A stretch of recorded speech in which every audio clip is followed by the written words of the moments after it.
నువ్విక ఎన్నో రోజులు నా ఇంట్లో ఉండవే. బయట పడుతుంది, ఆ కసాయి వాడితోనే నీకు తాళి కట్టించేస్తా. ఈ రోజు పప్పు చాలా బాగుంది. ఏదో కొత్త ఫ్లేవర్ వచ్చింది. ఏం చేంజ్ చేసావు చంద్రిక? అవును, ఎప్పుడు చేసేదానికన్నా ఈరోజు చాలా బాగుంది. ఇలానే అన్ని రోజులు ఉండొచ్చు కదా. వండింది నేను కాదమ్మా, ఈరోజు చామంతి వంట చేసింది.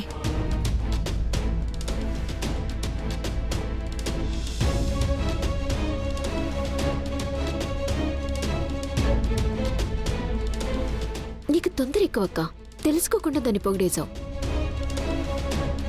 చిచి, అసలు దీన్ని ఎవరైనా పప్పంటారా?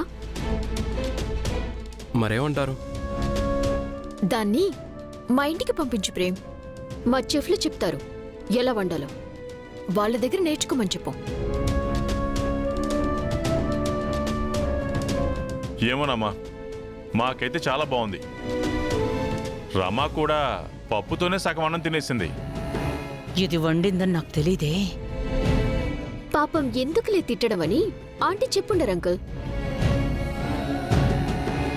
నేనైతే తప్పు చేసింది చెప్తేనే సరిదిద్దుకుంటారు అని చెప్తాను.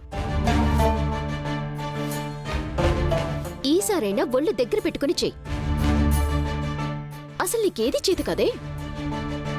నాకే వద్దులే, మీరు తినండి.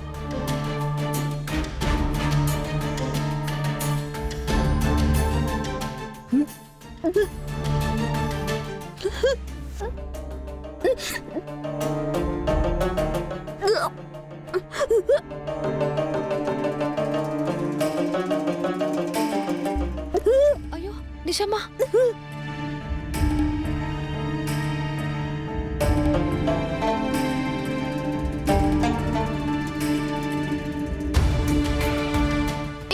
నేనెవరైనా చిన్నపిల్లనా? అది ముందే చెప్పాలి కదా నిషా. ఉపయోగించుకున్నాక చెప్తే కరెక్ట్ కాదు కదా.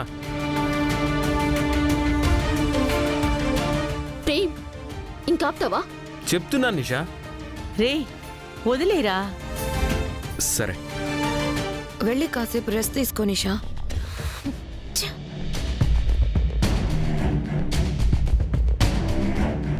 అందరం తిన్నాం, ఎవరికి వామిటింగ్ కాలేదు. నిషాకి మాత్రం ఎందుకైంది? అదే కదా, ఇప్పటి వరకు బాగానే ఉంది కదా. కావాలని చేసుకొని ఉంటుంది. అలా కూడా వస్తుందా? సర్లే, మీరు తినండి.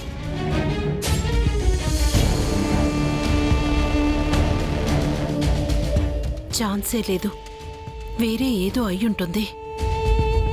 అసలేమై ఉంటుంది?